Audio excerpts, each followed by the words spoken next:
Dandruff తో బాధపడుతున్నారా? ప్రిస్మస్ anti dandruff షాంపూతో మీ సమస్యకు శాశ్వత పరిష్కారం. నమస్తే రమ్ గారు. నమస్తే జయ. ఒక సరదా కథ చెప్పండి.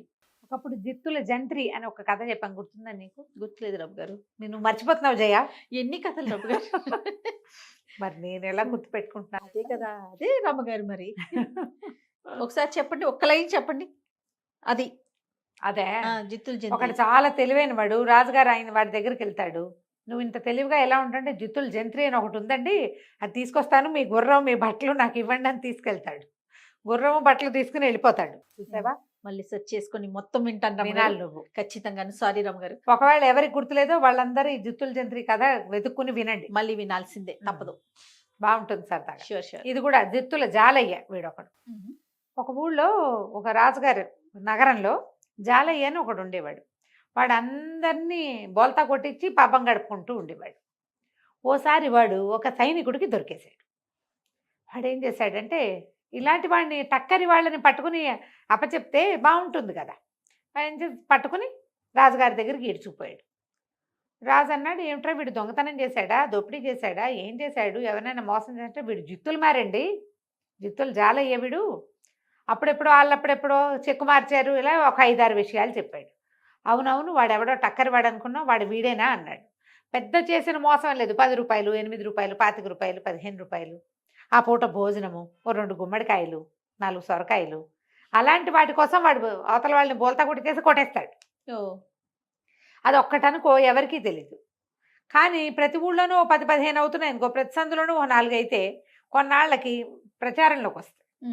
అట్లా ఈ జాలయ్య ప్రచారంలోకి వచ్చేసాడు. జిత్తుల జాలయ్య వాడి పేరు. మహానక్క జిత్తులు వాడు వీడేనండి అని చూపించాడు. రాజుగారు అన్నాడు, ఏమిటో అంత తెలివి నీకు? అట్లా ఒకళ్ళు కాదు, ఇద్దరిని కాదు, ఏదైనా పని చేసుకోవచ్చు కదా, ఇట్లా జిత్తుల మారితనంగా ఉండి నువ్వేం సాధిస్తావని రాజు కేకలేశాడు. వాడు అన్నాడు, ఏదో ఒక దాన్ని పెట్టుబడి పెట్టుకుని బతకాలి కదా బాబయ్య, నా తెలివిని పెట్టుబడి పెట్టుకుంటున్నాను నేను అనేసరికి రాజు అన్నాడు, అవును నువ్వు చేసినవి చాలా నాకు ఇంట్రెస్టింగ్గా అనిపించాయి, సరే ఇప్పుడు ఏమిటంటావు చెప్పు, జైల్లోకి వెళ్తావా, శిక్ష ఇంకేదైనా కొరడా దెబ్బలు అవి తింటావా అనేసరికి వీడు, బాబు జైల్లో ఉంటే నాకు తిండండి, మా ఇంట్లో తిండి అది కుదరదు, దెబ్బలు తినడానికి నేనంతా సత్తా ఉన్నవాడిని అయితే కష్టపడి పని చేసుకునేవాడిని కదా, ఇటా కాదండి, ఇంకో మార్గం చెప్పండి అన్నాడు. రాజు అన్నాడు, సరే నీ తెలివితేటలు పరీక్షిస్తా, నీకు ఒట్టి నక్కజిత్తులేనా, అందులో నిజంగా తెలివి ఉందా చూస్తాను, 3 పరీక్షలు పెడతా, 3 పరీక్షల్లో నువ్వు పాస్ అయితే నీకేదైనా ఒక సందో రోడ్డో రాసిస్తా, అక్కడ సంపాదించుకుని బతుకుదు కానీ ఈ జిత్తులు మాత్రం నువ్వు మానేయాలి అంటే వాడు ఒప్పుకున్నాడు. ఒప్పుకుంటే ఈయన ఏం చేశాడు, ఆ జాలయ్యను వెంబడి పెట్టుకుని మేడ మీదకి తీసుకుపోయాడు.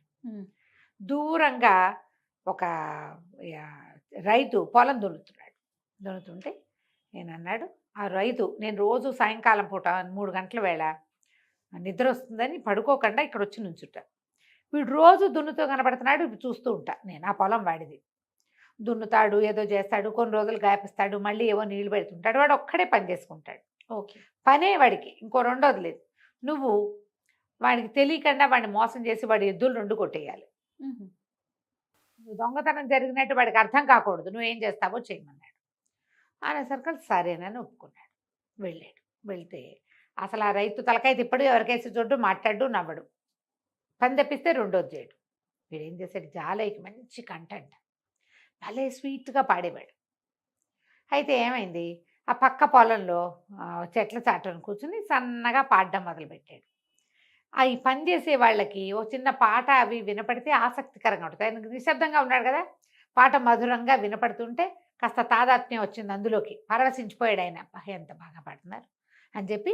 అది దాని మీద ఉన్నాయి కదా, ఈ మన తవ్వే దాని మీద ఏమంటారు దాన్ని, నాగల మీద ఉన్నాయి గొడ్లు ఎడ్లు, వాటిని వదిలిపెట్టి ఆ పాట వస్తున్న వైపుకి వెళ్ళాడు. ఎవరో ఉన్నారు, మనిషి ఎవరో చూద్దాము అని చెప్పి అటు వెళ్ళేసరికల్లా వీడేం చేశాడు, చెక్కమని ఇటు వచ్చేసాడు. అతను ఆ చెట్ల పొదల్లోకి వెళ్ళాడు. వీడి రాగానే వీడి దగ్గర ఓ చిన్న ఇంత రంపం లాంటిది ఉంది. గబగబా ఈ ఎడ్ల దగ్గర నిలబడి కొమ్ములు కోసేసాడు, ఎడ్లవి తోక కూడా కత్తిరించేశాడు. ఆ కొమ్ముకు వస్తే నొప్పి రాదు వాటికి, తోక కత్తిరించినా కూడా ఏదో మూలుగుతాయి కానీ పెద్ద సౌండ్ రాదు. గబగబా వాటిని ఏం చేశాడు, నాగల నుంచి ఊడదీసేసాడు. ముందు నిలబడి ఉన్నాయి, కోసేసాడు కొమ్ములు. ఆ కొమ్ముల్ని పక్కగా ఒక చోట కాస్త బురదగా ఉన్న చోట పాతి పెట్టాడు. తోక కూడా కనపడేలాగా పెట్టాడు. ముందు కొమ్ములు కొంచెం దూరంగా తోక. అది ఎట్టా కనపడుతుందంటే ఒక ఎద్దు ఆ బురదలో దిగబడిపోయినట్టు కనపడేలాగా పెట్టేశాడు. ఓహో పెట్టేసేసి ఈ 2 ఎడ్లని 2 చరుపులు తెచ్చి తోలేశాడు అడవిలోకి. పక్క పొలాల్లోకి తోలేసేసారు కల్లా. ఆల్రెడీ తోక కత్తిరించబడి ఉంది కదా! ఓకే. బాధగా ఉంది బయటికి. పారిపోయే ఛాన్స్ వచ్చింది అవకాశాన్ని అవి కాస్త వెళ్ళిపోయింది. ఆ. ఈ పాటగాడి కోసం అటు ఇటు తిరిగిన రైతు వచ్చే లోపల ఈ క్రియ చేసేసాడు. చేసేసి మళ్ళీ ఇంకో పక్కకి వెళ్ళి నుంచున్నాడు. ఈ రైతు వచ్చాడు దగ్గరికి. చూస్తే ఏముంది, నాగలేమో ఊడదీసింది, ఎడ్లేమో లేవు. అయ్యో ఊడ తీసుకుని పోయినాయా, ఏ పక్కకు పోయినాయని అటు ఇటు చూస్తే పక్కన బురద గుంటలాగా ఉంది. ముందున్నదే వాళ్ళకి తెలుసు. మామూలుగా ఎడ్లు అవి వట్టల్లోకి దిగవు, చక్కగా సాఫీగా నడిచొస్తాయి. అవును. తను ఆశ్చర్యపోయి వెతుక్కుంటుంటే మన ఈ జుత్తులు జాల ఉన్నాడు కదా, వాడు అప్పుడే వస్తున్నట్టుగా మొహం పెట్టి, ఏంటన్నా వెతుకుతున్నావు అన్నాడు. నా గొడ్లు కనపడలేదు తమ్ముడు, ఇందాక ఇక్కడే ఉండాలి 2 ఎడ్లు, పొలం దున్నుతూ ఉన్నాను, ఎటు పోయినాయో ఏమిటో అంటే ఇతను అన్నాడు, అదేంటి భూమిలోంచి వచ్చినట్టు కనపడుతున్నాయి, దిగబడిపోయినాయేమో చూడు అన్నాడు. వీడు పోయి కొమ్ములు పుచ్చుకుని లాగేసరికి కొమ్ములు ఊడి చేతిలోకి వచ్చాయి. పైన పాతి పెట్టినవి రావు, తోక పుచ్చుకుంటే తోక వచ్చేసింది. నిర్ఘాంతి పోయి అయ్యో లోపల కూరుకుపోయి కొమ్ములు ఊడిపోయినాయి నా ఎడ్లకి, ఇంకేం చేస్తాను, నా పొలం పని అంతా పాడైపోయిందని ఆ రైతు వెళ్ళిపోయాడు. దొంగతనం జరిగిందేమోనన్న ఊహ కూడా రాలా అతనికి. బురదలో దిగడిపోయినాయి అంతే అనుకున్నాడు పాపం. ఇంకేం చేస్తాడు, వెళ్ళిపోయాడు. ఆ మేడ మీద నిలబడి రాజుగారు ఇదంతా చూస్తూనే ఉన్నాడు. ఓరి వీడి తెలివి, వీడి దుంపదేగా అనుకుని, మన వల్ల కదా ఈ పరీక్ష అయ్యింది, అరే రైతుకి ఒక జత ఎడ్లు తోలండిరా అని చెప్పి ఓ జత ఎడ్లను తోలిచ్చాడు. కొన్నాళ్ళకి వాడి ఎడ్లు వాడికి దొరుకుతాయి. ఈ లోపల రాజుగారి వల్ల వాడు నష్టపోకూడదు కదా. సరే ఏం చేశాడు, బాగానే ఉంది. మళ్ళీ రాజుగారి దగ్గరికి వచ్చాడు. సరే రాజుగారు అన్నారు, భలే గెలిచావు, చాలా తెలివి నీకు. సరే మనకి పంచకళ్యాణి గుర్రం ఒకటి ఉంది, అశ్వశాలలోకి వెళ్ళి దొంగతనం జరిగిందని అర్థం కాకుండా గుర్రాన్ని తీసుకురావాలి నువ్వు. ఓకే అంటే తెస్తానండి అన్నాడు. ఈ ఫస్ట్ టైం చూసిన వ్యవహారం మీద రాజుగారికి పుట్టాడు అనుమానంగా ఉంది, అమ్మో వీడు సాధించేస్తాడని. అక్కడి అశ్వశాలలో వీళ్ళు ఉంటారు గుర్రం కాపలా వాళ్ళు, ఒరే ఇవాళ రాత్రి మన గుర్రం దొంగతనం చేయబడే అవకాశం ఉంది, మెలకుగా ఉండండి, గుర్రం జాగ్రత్త అని చెప్పాడు. వీడేం చేశాడు, అటు తిరిగి ఇటు తిరిగి ఒక సైనికాధికారి గారి ఇంట్లో చొరబడి, ఆయన వాళ్ళకి బట్టలు ఉంటాయి కదా సైనికాధికారి గారు, ఆ బట్టలు సంగ్రహించుకుని రాత్రి బాగా 1 గంట 2 వేళ ఓ సంచి భుజాన్ని వేసుకుని సైనికాధికారి బట్టలతోటి వెళ్ళాడు. వీడు వెళ్ళేసరికి ఆయన నడిచొస్తున్నాడు, ఈ వేషంలో ఉండి నడిచొస్తున్నాడు. మొత్తం అశ్వశాలంతా దీపాలు వెలిగించున్నాయి, అందరూ సిద్ధంగా నుంచున్నారు కర్రలు పుచ్చుకుని. ఇట్లా ఒకడు పంచకళ్యాణి మీద కూర్చుని ఉన్నాడు.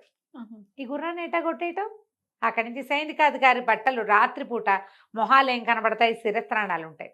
అబ్బా ఎంత బాగా ఉన్నారా మీరంతా మెలకుగా, సమయం గడిచిపోయింది, రాజుగారు చెప్పారు ముహూర్తం దాటిపోయింది, ఇంకా ఏమీ దొంగతనం అవ్వదు, ఏమవ్వదు, మీరు ఇంతవరకు కాపలా ఉన్నందుకు ఇదిగో మీ అందరికీ ఇదిగో ఈ బుడ్లు పంపించారని చిన్న చిన్న సీసాల్లో అందరికీ డ్రింకులు ఇచ్చాడు. అప్పట్లో కూడా మత్తు పానీయాలు ఉండేవి. అదే కదా. వీళ్ళందరూ తాగేశారు. సంతోషం పట్టలేక రాత్రి 1 గంటకి నిద్రలు ఇంకా కాయక్కర్లేదు కదా, 1 గంట 2 దాకా మెలకుగా ఉంటే ఊపిరి ఆడనట్టు ఉంటుంది, అది మంచి టైం కదా. 1 to 12 to 3 అద్భుతమైన నిద్రా సమయం మనిషి అన్నవాడికి. ఆవలించుకుంటున్నారు అక్కడికి పాపం. సరే అందరూ తలా ఒక బుడ్డి తాగారు. గడపలు దాటకముందే ఎవరి దారిని వాడు చొప్పకట్టల్లో పడిపోయారు. ఇది చక్కగా సైనికాధికారి బట్టల్లో గుర్రం వేసుకెళ్ళిపోయాడు మనవాడు జాలయ్య. వేసుకెళ్ళిపోయి తెల్లవారు దాకా అక్కడ ఇక్కడ తిరిగి తెల్లవారేసరికల్లా రాజుగారి దగ్గరికి తీసుకొచ్చేసరికల్లా ఈ అశ్వశాలకు కబురు చేస్తే ఆ రాత్రి దొంగతనం అవదని ఇంకేం అవదని చెప్పేశారు సైనికాధికారి వచ్చి. అందుకని మేమందరం పడుకున్నామన్నారు. గుర్రం ఎక్కడుంది, రాజుగారి ముందు నుంచి. ఆశ్చర్యపోయాడు, పూర్ణి ఇది కూడా బాగా చేశాడే, వీడికి ఆ సమయానికి ఏం చెయ్యాలో తెలుసు, టక్కరివాడు. సరే ఓకే, 3వ పరీక్ష పెడుతున్నాను నీకు, రాణిగారి వేలు ఉంగరం కొట్టేయాలి నువ్వు. రాణిగారి వేలు ఉంగరం అంటే ఏమిటి, అంతఃపురంలోకి వెళ్ళి ఆవిడ ఉంగరం పుచ్చుకుంటే ఆవిడ ఊరుకుంటుంది, అదే కదా, అరిచి గోల్ చేయదు, ఉంగరం పట్టుకో నీ ఇష్టం, ఆ తర్వాత నేను నేనేమి అన్నాడు. అన్నాక సరే బాగానే ఉంది. సాయంకాలం చీకటి పడ్డాక ఆ రోజు రాత్రి రాజు రాణి ఇద్దరు మేడ మీద కుర్చీలు వేసుకుని కూర్చున్నారు. కూర్చుంటే చెప్పాడు, ఏమే నీ ఉంగరం జాగ్రత్త, వాడు కొట్టేస్తాడు, వాడు 2 సార్లు ఇలాంటివి చేసేసాడు, మూడోది చేస్తాడంటే ఇద్దరు భార్యాభర్త పక్క పక్కన ఉంటే వాడు ఎట్టా వచ్చి ఆవిడ మీద పడి ఆవిడ ఉంగరం లాక్కోగలుగుతాడు? పైగా మెళ్ళో అయితే ఒక రకం, ఉంగరాలు తీసుకోవాలంటే చెయ్యి ఇవ్వద్దు, ఆవిడ ఎందుకు ఇస్తుంది చెయ్యి? సరే ఇద్దరు చూస్తుంటే రాజుగారికి ఏం కనిపించింది, ఎవరో కింద నుంచి గోడ మీద నుంచి పైకి ఎక్కొస్తున్నట్టుగా కనపడింది. అప్పట్లో ఏం వీధిలో ఎట్లా ఏమిటి ఏమీ లేవుగా, ఏవో కాగడాలు అవి ఇవి వెలిగించుకునేవాళ్ళు. ఈయన ఏం చేశాడు, వంగి చూశాడు. చూస్తే పైకి కోట బురుజుకి, అంటే ఈయనుండే ప్రాసాదం తాలూకు బురుజుకి ఒక తాడేసింది, కింద నుంచి ఒక వ్యక్తి పైకి వస్తున్నాడు. ఈయన చూస్తూ ఉన్నాడు.